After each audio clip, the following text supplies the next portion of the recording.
নমস্কার।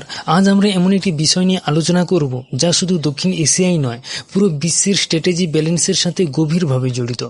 আপনারা যারা জিও পলিটিক্স নিয়ে কাজ করতে চান তাদের জন্য এটি একটি ক্লাসিক কেস স্টাডি। আমাদের আজকের বিষয় ভারত পাকিস্তানের সম্পর্ক নিয়ে, এদের বর্তমান ডাইনামিক্স এবং এই সম্পর্কে আগামী 5 বছরে কি হতে পারে। ভারত পাকিস্তানের বর্তমান যে জল নিয়ে নতুন কূটনৈতিক সংঘর্ষের সৃষ্টি হয়েছে, এই বিষয়ে আমরা গভীরভাবে প্রবেশ করব। ঠিক আছে, দেখো, জিও পলিটিক্স বা ভূ রাজনীতি কেবল আন্তর্জাতিক রাজনীতির সমর্থক নয়, এটি একটি অধ্যয়ন যেখান থেকে বোঝা হয় দেশের সমুদ্র বন্দর, খনিজ সম্পদ, ডেমোগ্রাফি, সামরিক প্রযুক্তি এবং অর্থনীতি কিভাবে তারা বৈদেশিক নীতিকে নির্দেশ করে থাকে।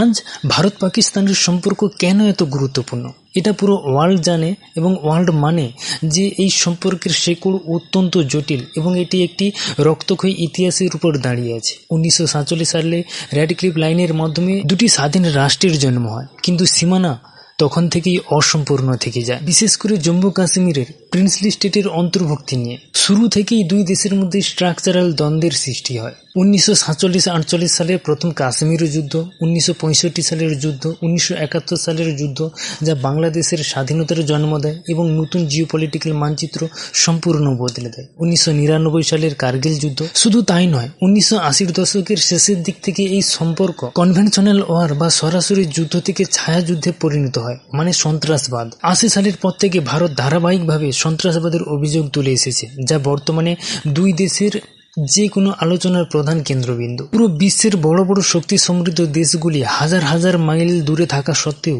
এই দুটি দেশের উপর তাকিয়ে থাকে। এর ফ্ল্যাশ পয়েন্ট হলো পারমাণবিক বোমা। হ্যাঁ, পারমাণবিক বোমা। 1998 সালের মে মাসে ভারত এবং পাকিস্তান উভয় পারমাণবিক বোমার পরীক্ষার পরে এই অঞ্চলটিকে বিশ্বের অন্যতম বিপজ্জনক নিউক্লিয়ার ফ্ল্যাশ পয়েন্ট হিসেবে ধরা হয়। এই দুই দেশ মিলে বিশ্বের 1/4 মানুষ বসবাস করে। যে কোনো সংঘাতের ফলে লাখ লাখ মানুষের জীবন বিপন্ন হতে পারে, পাশাপাশি অর্থনৈতিক দিক থেকেও অনেক বড় ধাক্কা পেতে পারে। আর সবথেকে বড় বিষয় বর্তমানে সিন্ধু নদীর ব্যবস্থা নিয়ে। বর্তমানে ভারত এবং পাকিস্তানের মধ্যে ভূখণ্ডের লড়াইয়ের চেয়েও সবথেকে বড় সমস্যা হয়ে দাঁড়িয়ে আছে জলের সমস্যা। 1960 সালে বিশ্ব ব্যাংকের মধ্যস্থায় স্বাক্ষরিত সিন্ধু জল চুক্তি বিশ্বের অন্যতম সফল জল চুক্তি হলেও বর্তমানে এটি সবথেকে চাপের মধ্যে রয়েছে। এই চুক্তি অনুযায়ী রবি, বিপাশা, শতদ্রু নদীর জলের অধিকার ভারতের, আর পশ্চিম দিকের 3টি নদী সিন্ধু, চন্দ্রভাগা এবং ঝিলমের জলের অধিকার মূলত পাকিস্তানের। কিন্তু চুক্তি অনুযায়ী ভারত পশ্চিমের নদীগুলোতেও, মানে সিন্ধু, চন্দ্রভাগা, ঝিলমে সেচ, পানীয় জল অথবা হাইড্রো ইলেকট্রিক প্রজেক্ট তৈরি করতে পারে। কিন্তু পাকিস্তান মনে করে এগুলি তাদের জল প্রবাহ কমিয়ে দেবে। এবার আসি মেন পয়েন্টে। দেখো, তোমরা সবাই জানো যে জল শুধু একটি প্রাকৃতিক সম্পদ নয়, জিওপলিটিক্স অনুযায়ী এটি একটি কৌশলগত সম্পদ। তাই ভারত সম্প্রতি এটা ক্লিয়ার করে পাকিস্তানকে জানিয়ে দিয়েছে যে সন্ত্রাসবাদ এবং জল একসাথে বইতে পারে না। আর ভারতের এই সিদ্ধান্তের জন্য এই নদীগুলি জিওপলিটিক্যাল টুলে পরিণত হয়েছে। তাই পরবর্তীকালে যুদ্ধ যদি হয় তবে তা জলের জন্য হবে। এটি একটি জিওপলিটিক্সের প্রচলিত প্রবাদ।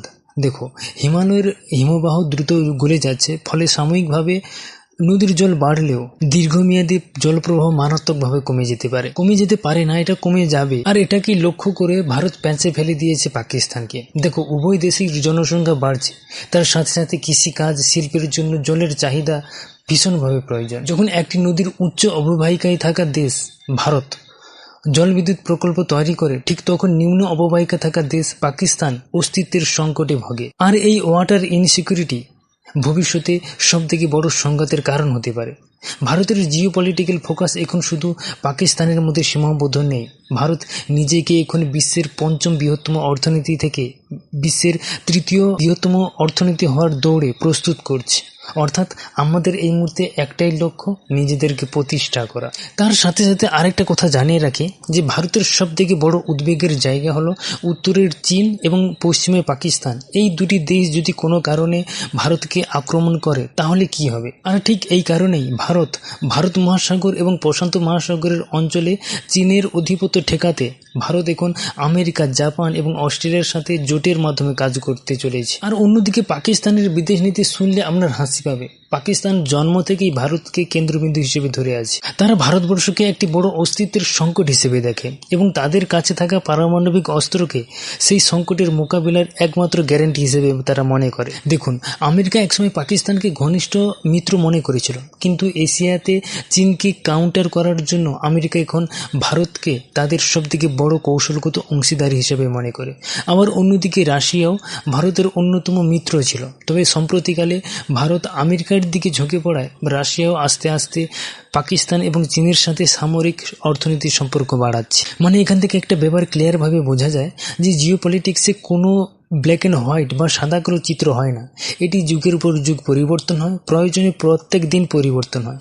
এখানে সবটাই ধূসর-জন। একটি ঘটনার গভীরে থাকা ইতিহাস, ভূগোল, অর্থনীতি এবং কূটনীতির বহু স্তর লুকিয়ে থাকে। আমাদের কাজ হলো সেই স্তরগুলিকে উন্মোচন করা। তাই আজকের জন্য ভিডিওটি এখানেই শেষ করলাম।